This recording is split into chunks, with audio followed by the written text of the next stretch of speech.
Welcome to the Deep Dive, the show that cuts through the noise and gets straight to the insights you need to be truly well-informed. Glad to be here. Today, we're diving into something that's moving at, well, warp speed and reshaping the entire global landscape, the AI revolution.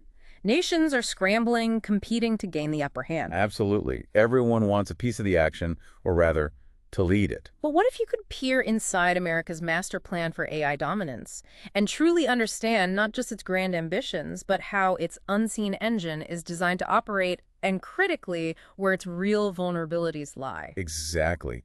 For this deep dive, we're exploring America's AI Action Plan, a foundational strategic declaration from the U.S. government. But we're going beyond just, describing it. Right. To truly grasp how this gargantuan plan is designed to work across time and agencies, we'll be using a unique analytical lens we call meta-temporal coordination, or MTC. MTC, okay. It's like looking at the blueprints of a complex machine to see how all the gears are supposed to turn together over time. Our mission today is to extract the most important nuggets of knowledge from the sources you've shared. We'll explore the plan's mandate for global dominance, break down its three strategic pillars, identify the constellation of federal actors involved, and then analyze its strengths, internal contradictions, and implementation risks. Ultimately, you'll walk away with a shortcut to being truly well-informed about this high-stakes global race. So let's unpack this. Sounds good. Where should we start? Let's start by dissecting the very anatomy of this national strategy. The plan, officially titled Winning the AI Race, America's AI Action Plan, commissioned by a presidential executive order in January 2025. This isn't just about getting an economic edge, is it? No, not at all. It's explicitly framed as a geopolitical and national security imperative. The sheer ambition is striking. Its stated objective is unquestioned and unchallenged global technological dominance. Wow, that's... It really is. This isn't just about winning a race. It's about establishing AI as the central arena for great power competition. Proponents like White House OSTP Director Michael Krasios in AI and crypto czar David Sachs characterize it as pivotal to alter the balance of power in the world and spark a new golden age for the American people. And what's particularly telling is a foundational philosophical shift baked into this plan. It explicitly revokes the preceding Biden-Harris AI Executive Order 14110. Right, that's a key point. The reason given, that previous order was seen as imposing burdensome requirements. So this new plan signals a profound move towards deregulation and speed, Exactly. Speed and unleashing the private sector. aiming to turbocharge our innovation capacity by, well, unleashing the private sector. It's a clear ideological bet on a market-led, minimally constrained approach to tech, prioritizing speed above almost everything else. To achieve this sweeping vision, the plan is structured around three interconnected strategic pillars, essentially a blueprint for projecting American power through technology. Okay, three pillars. So what's the first pillar focused on? Pillar On is all about accelerating AI innovation.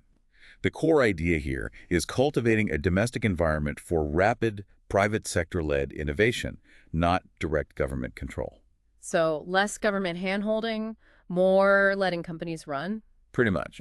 A key action is the removal of onerous federal regulations, a process led by the Office of Science and Technology Policy, or OSTP. But I've heard there's a pretty controversial part to this pillar. What's that about? Yeah.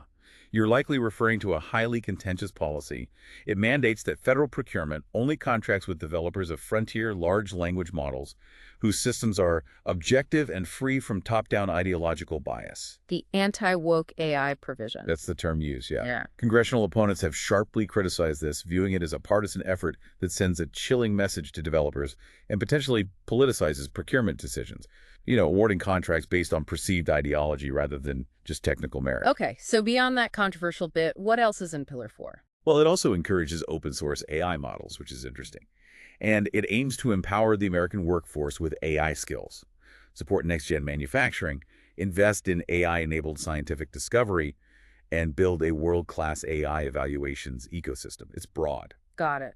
So once that innovation environment is set, where does the plan turn its attention next? It focuses on the raw power needed for AI. Pillar 2, build American AI infrastructure. This is about the tangible physical foundations, for AI dominance, compute power, energy, and talent. The nuts and bolts. Exactly.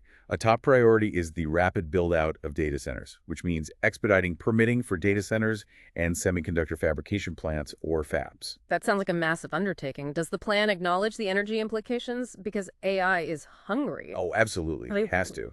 The plan directly states that AI challenges America to build vastly greater energy generation than we have today, requiring a robust electrical grid. It's a huge challenge acknowledged right there. So Pillar THSIC isn't just about the tech buildings, but the power plants too. And more. This pillar also includes restoring American semiconductor manufacturing, a big push there, building high-security data centers for military and intelligence use, and crucially, training a skilled workforce like electricians and HVAC technicians for these massive infrastructure projects.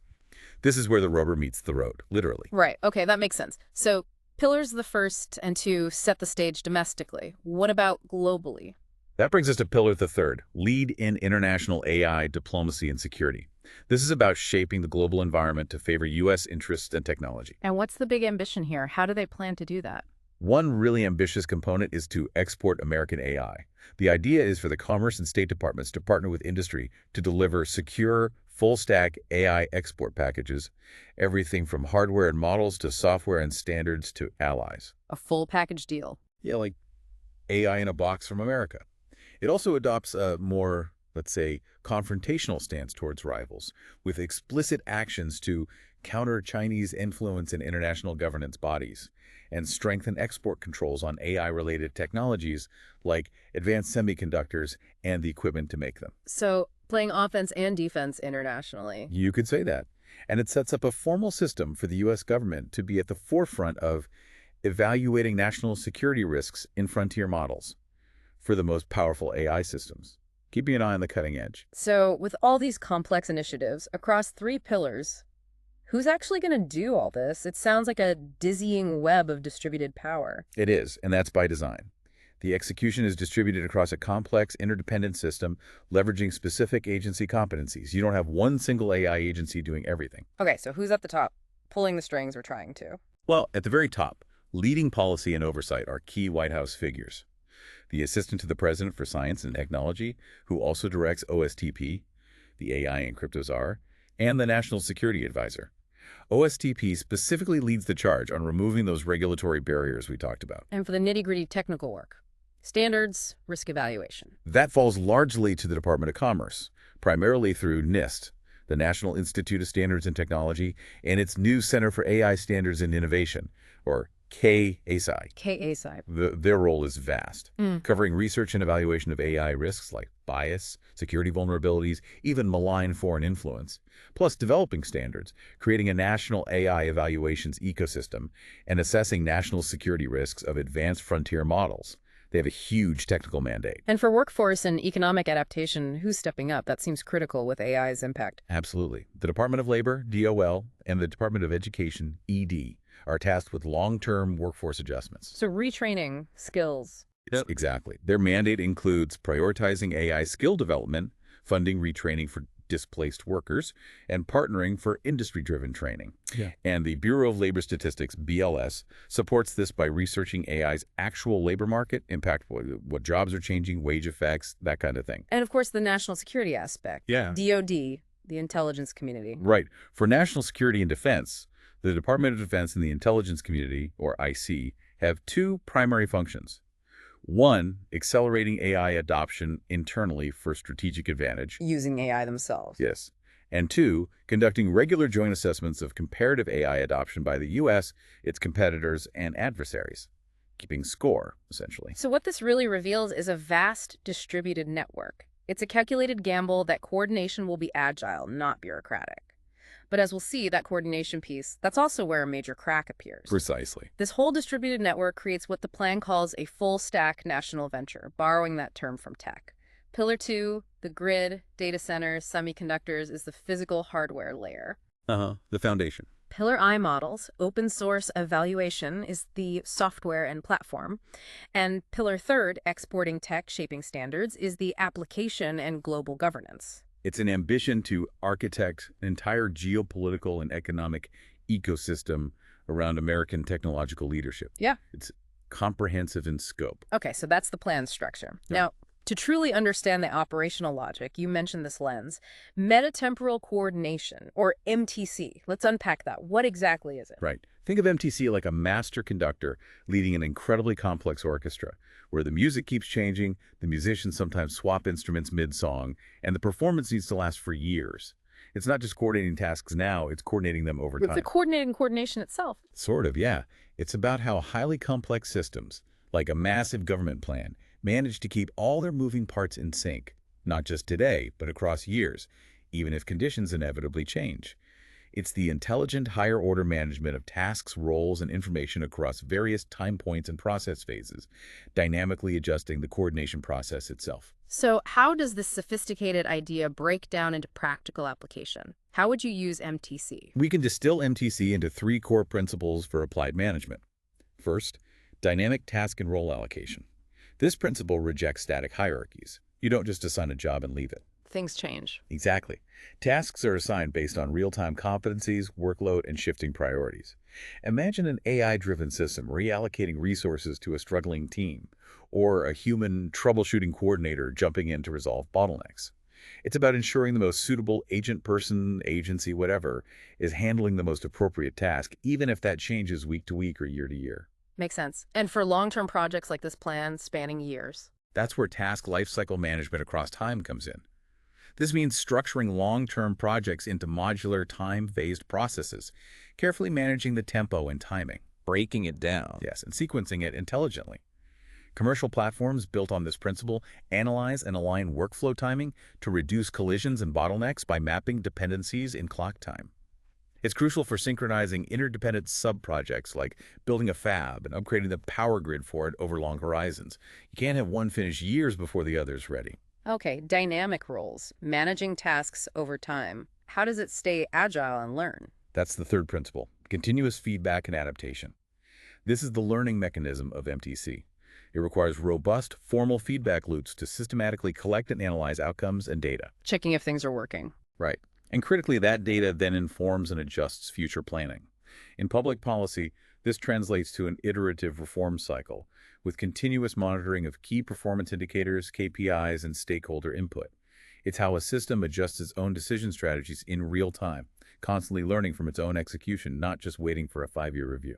So MTC synthesizes these ideas, dynamic roles, time management, feedback, into a powerful approach for managing complex multi-agent projects in dynamic, uncertain environments like a national AI strategy. Exactly. The meta means managing coordination itself, and temporal means across multiple timescales.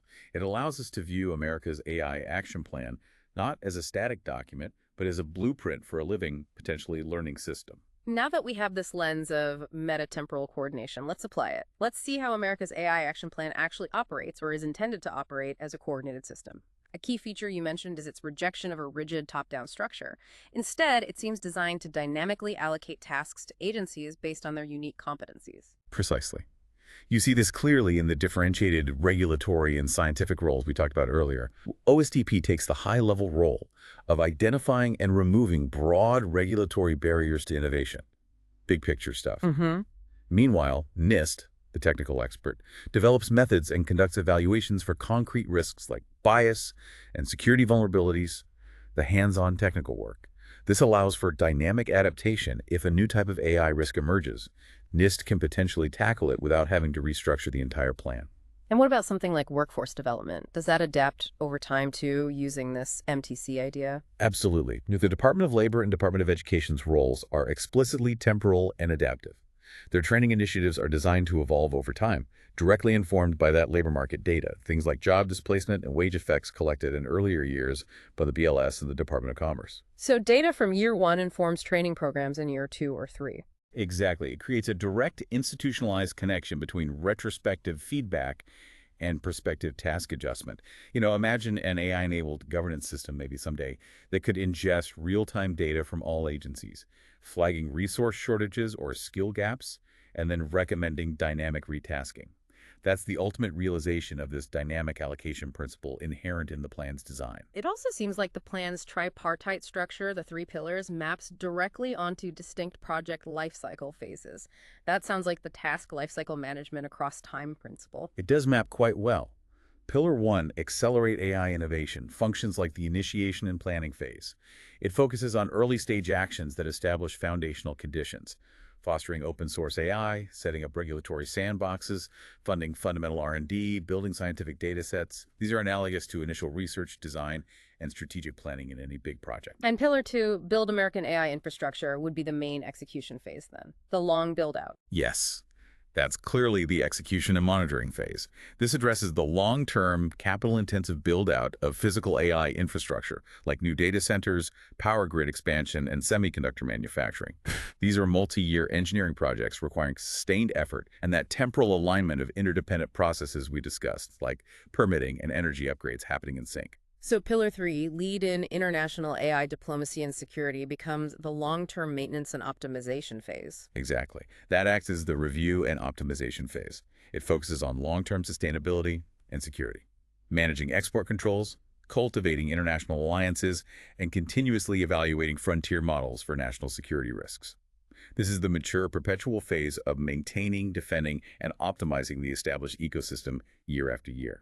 Now, for any effective MTC system, you mentioned needing a central coordinator and robust feedback loops. The AI action plan attempts both, right? It has that council. It does, on paper at least.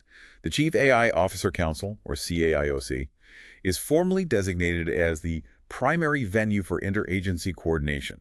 Its intended role is to synchronize efforts across agencies, manage cross-cutting initiatives, and act as the conductor of this massive orchestra. The conductor. And it sets up several critical feedback loops. You mentioned the economic one. Right. For economic adaptation, the BLS and DOC continuously study AI's labor market impact, job displacement, wage trends. This data is supposed to feed directly to DOL and ED, allowing them to adapt workforce training programs. It's a classic negative feedback loop designed to maintain stability in the workforce. And there are others. Yes, a parallel loop exists for national security adaptation. DoD and the intelligence community regularly assess AI adoption by adversaries. This intelligence informs U.S. defense strategy, triggering adaptive responses to emerging threats. And for technology risk adaptation, NIST evaluates national security risks of frontier AI models. Their findings influence adjustments to export controls, security standards, and deployment guidelines, ensuring security tries to keep pace with technology. This all sounds incredibly sophisticated on paper, like a finely tuned machine designed for adaptation. But you hinted at a problem. Here's the critical vulnerability, isn't it? It really is. Despite its designation, the CAIOC status remains somewhat unclear. There's very little public information on its actual membership, its leadership, or its functions. And perhaps more importantly, its legal standing is ambiguous because it was created under a previous administration's executive order, an order that was later canceled by the very executive order that created this new AI action plan. So the body meant to coordinate the new plan was created by an old canceled order. That sounds problematic. It's definitely awkward, legally speaking. Yeah. And adding to that, Government Accountability Office, GAO reports consistently show that federal agencies struggle even with basic AI implementation and coordination. They just aren't great at this stuff yet. So this raises a crucial question for the entire strategy. If the plan's central nervous system, the CAIOC, is functionally impaired or maybe even non-existent in a practical sense, it poses a severe risk to the entire national strategy. The very fact that bipartisan legislation has been introduced to formally codify the Chief AI Officer role suggests that policymakers themselves recognize the current structure is insufficient. It's a critical missing piece in what is otherwise, theoretically, a pretty well-designed system for coordination. Okay, so while the AI action plan shows a sophisticated, implicit understanding of meta-temporal coordination in its design, its real-world viability depends on more than just good design on paper. Exactly. Implementation is key. Now let's get into a critical assessment. Revealing a plan with grand ambition, yes, but also profound internal contradictions, significant execution risks, and those critical physical bottlenecks you mentioned. Let's start with the strategic strengths, because there are some. Experts do give the plan high marks for its ambition, its full-stack focus, its emphasis on speed and scale, and its commitment to promote American AI globally. So the vision is there. Right. It correctly identifies AI as a foundational technology and leverages America's primary competitive advantage, its dynamic private sector, which is primed with people, money, and innovative products, and willing to invest heavily. This alignment, removing barriers, can lead to rapid successes. So it's strong in its core philosophy of leveraging the market, but this is where the internal contradictions come in. They seem like the plan's single greatest vulnerability, where its stated goals clash directly with other major administration policies. That's a huge issue. Take the talent paradox. AI R&D needs top scientists and engineers, right? The best minds. And the infrastructure build-out needs skilled tradespeople, electricians, technicians. Absolutely essential, both groups. Yet the administration's restrictive and volatile immigration policies, with things like abrupt visa revocations, actively create a severe bottleneck. I mean, consider that the majority of top U.S. AI companies were founded by immigrants, and international students dominate AI graduate programs here. It's undeniable. The data is clear on that. So immigration policy is actively driving away the very people fueling its innovation, as one source put it. It's a direct conflict pulling in opposite directions. It really is. And there's also the trade and supply chain dilemma. The plan aims for U.S. dominance in the global AI supply chain, especially semiconductors. Makes sense. Bring chip manufacturing back. However, the administration's broader trade agenda, marked by tariff volatility and a more transactional approach to international relations, creates instability for the complex global value chains needed for things like chips. This hinders the long-term investment and collaboration needed for resilient supply chains. So the AI plan wants stable supply chains, but the trade policy creates instability. That's the tension, yes.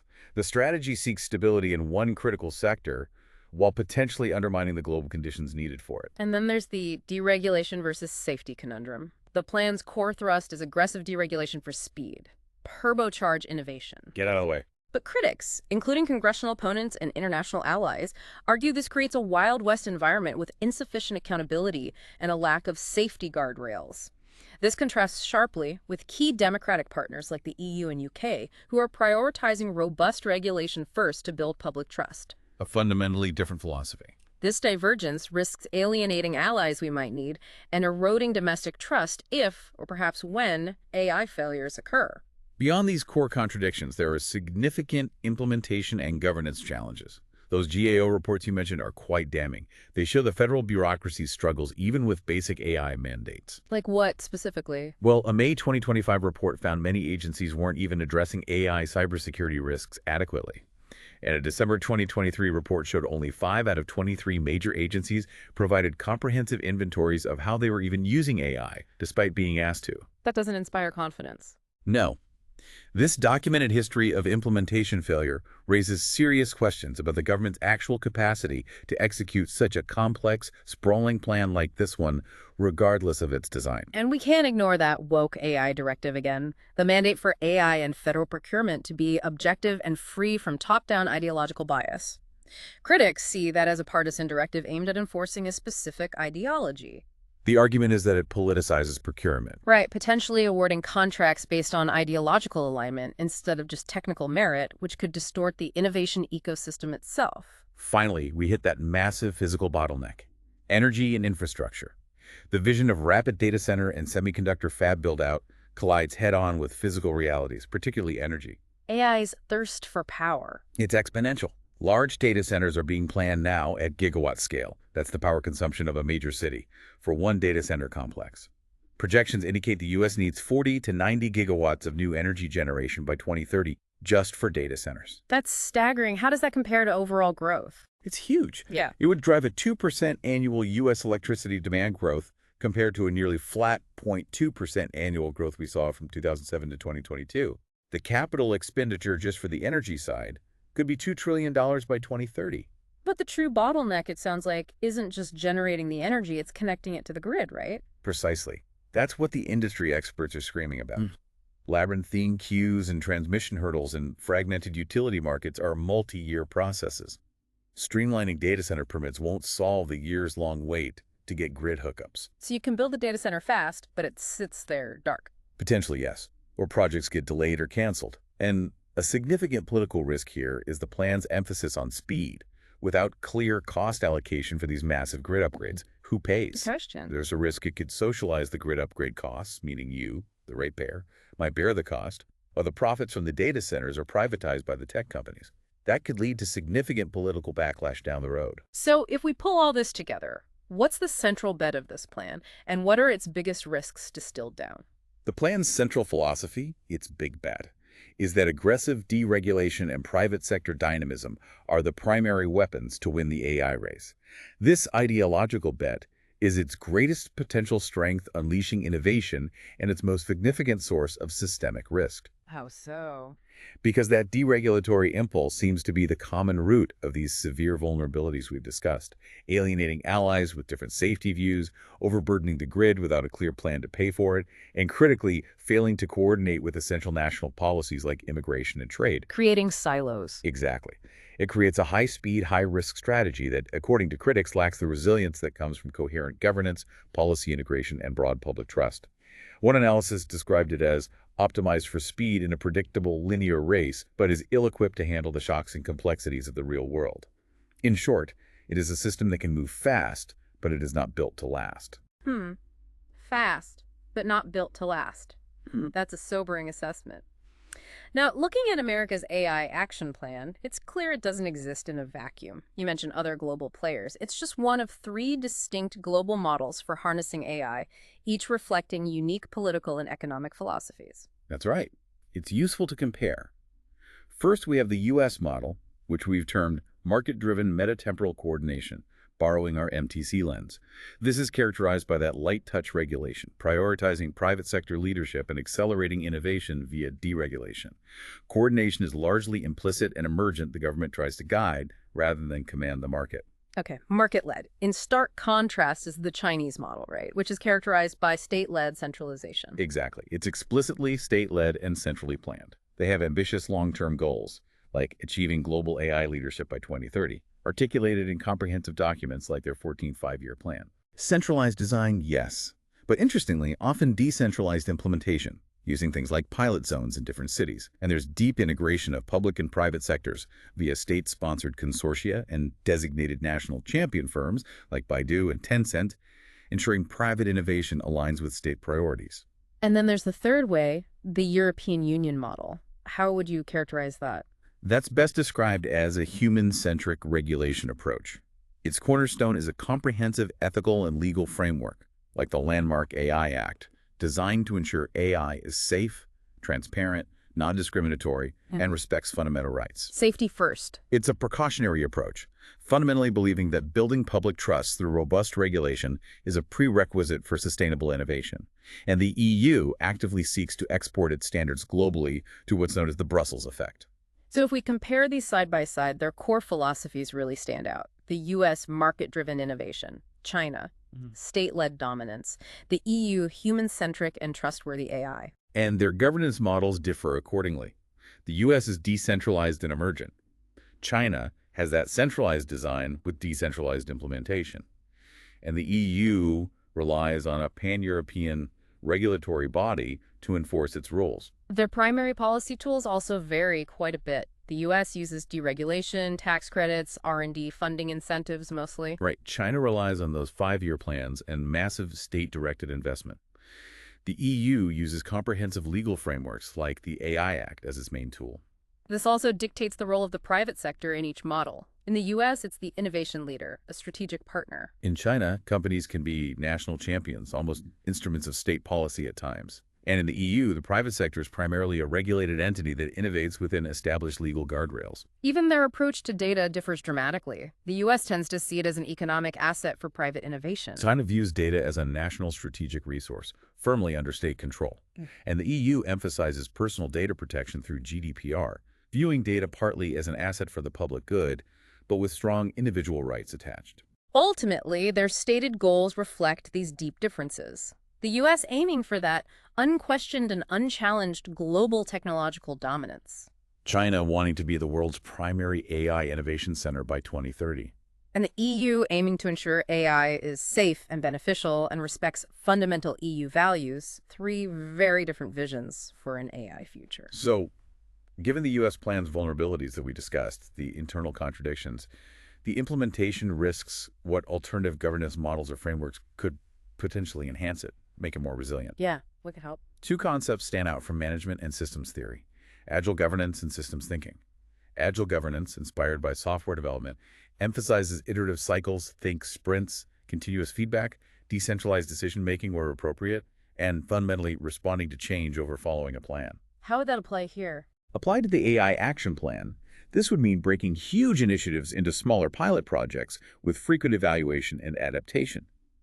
For instance, instead of one massive grid upgrade plan launched all at once, you might fund various regional pilots, testing different technologies or financing models. Learn as you go. Exactly. The results would then provide rapid feedback to inform the next iteration, the next sprint of the national strategy. It would formalize those feedback loops we discussed earlier, making them active drivers of an adaptive system, not just passive data collection. Okay, that's agile. What about systems thinking? Then there's systems thinking. This is really a framework, a methodology for understanding and managing highly complex interconnected systems, like a national economy or a national technology strategy. Seeing the whole picture. Precisely. Its core principle is a holistic view, recognizing that system behavior emerges from the interactions and feedback loops between parts, not just the individual parts themselves. Applying this means confronting those internal contradictions we identified head-on. Well, a systems map, for example, could visually link the AI action plan to adjacent policy domains like immigration, trade, and energy. It would make the negative feedback loops, like how restrictive immigration policies directly harm the supply of AI talent needed by the plan, explicit and impossible for policymakers to ignore. Shine a light on the conflicts. Yes. This framework fundamentally shifts focus from optimizing individual silos, making the AI plan fast in isolation, to ensuring coherence and resilience of the entire national policy ecosystem. Are all the parts pulling in the same direction? So how does the current AI action plan stack up against these ideas? You use the term brittle agile. Right. The AI action plan's implicit meta-temporal coordination framework can be seen as a form of brittle agile. It embraces some agile principles: speed, dynamism, adaptation through feedback loops. That's the MTC part. However, it's an incomplete, maybe even flawed, implementation of agile ideas. While it adopts some mechanics of agility, it neglects crucial agile values like deep stakeholder collaboration, especially with allies, transparency, and that systemic coherence we just discussed. Its top-down transactional approach to international alliances and its dismissal of robust safety regulations run counter to the partnership and trust needed for true resilience. And the biggest failure. And most critically, its failure to coordinate effectively with other key policy areas, immigration, trade, energy infrastructure realities, demonstrates a profound lack of systems thinking. The result, as that one source put it, is a national strategy that is optimized for speed, but is not built to last. It's fast, but fragile. Okay. So as we wrap up, pulling all this together, what does our deep dive into meta-temporal coordination and the plan structure tell us about America's AI action plan overall? Well, MTC is undeniably a powerful and relevant framework for thinking about a national strategy of this scale. The plan's implicit adoption of MTC principles, that dynamic task allocation, the phased lifecycle management, the idea of continuous feedback, gives it a theoretically sound, adaptive, and potentially fast-moving structure. That part's quite sophisticated, actually. But the implementation. However, its implementation appears dangerously incomplete. It seems designed to coordinate actors and tasks within its own boundaries, with the AI plan itself, but catastrophically fails at the meta-meta level. No. The coordination of the AI strategy with the broader ecosystem of national policy. That policy isolationism. Exactly. That policy isolationism seems to be the plan's greatest flaw and the primary threat to its success, because other parts of the government, pursuing conflicting goals, can actively undermine its objectives without anyone really connecting the dots at a high enough level. So what does this all mean for making it a truly resilient and coherent national strategy? If you are advising them, what comes out of this analysis? We have 4 key recommendations based on the sources. Right. First, formally empower and resource the Chief AI Officer Council, the CAIOC. It can't just be this ambiguous body. Give it teeth. Yes, it must be codified in law, as proposed in that bipartisan legislation. It needs a clear, presidentially approved charter granting it authority to convene agency leaders and direct action where necessary. And critically, it needs resources, dedicated expert staff. Its primary function should be to act as an operational manager, monitoring feedback, tracking progress, identifying bottlenecks, and crucially, flagging policy incoherence and systemic risks upwards to the highest levels like the National Security Council or National Economic Council. Okay, strengthen the coordinator. What second? Second, institute a systems thinking approach to national policymaking. Move beyond the siloed governance we see now. Create a formal mechanism, maybe a cross-council task force or a dedicated NSC subcommittee explicitly charged with managing policy coherence across major initiatives. Connecting the dots. Exactly. This body would map systemic interdependencies, tech, economic policy, national security, domestic policy like immigration, make those negative feedback loops explicit, and be empowered to help resolve contradictions, ensuring all parts of government are, as much as possible, pulling in the same direction. Third, this sounds like it involves allies. Third, adopt principles of agile governance for international alliances. Pivot from that potentially alienating transactional full-stack export model to a more collaborative, agile approach. Well, what would that look like? Establish joint R&D initiatives on AI safety or specific applications. Co-develop international standards for AI safety and ethics with partners like the G7 and OECD. Don't just dictate them. Create shared technology protection regimes to counter threats together. This builds deeper, more resilient partnerships based on mutual interest and trust, offering a powerful, democratic alternative to authoritarian models of AI governance. Makes sense. And finally, number 4. And finally, formalize and accelerate the plan's existing feedback loops. Those mechanisms we discussed, like the BLS and DOC's labor analysis, DoD and IC threat assessments, and NIST risk evaluations, are essential but currently seen too passive. They must be formalized into regular, time-bound reporting, perhaps quarterly reports directly to the empowered CAIOC. Make the feedback actionable. Precisely. The CAIC would then synthesize these inputs and, in regular policy sprint reviews, make concrete recommendations for adjusting the AI action plan.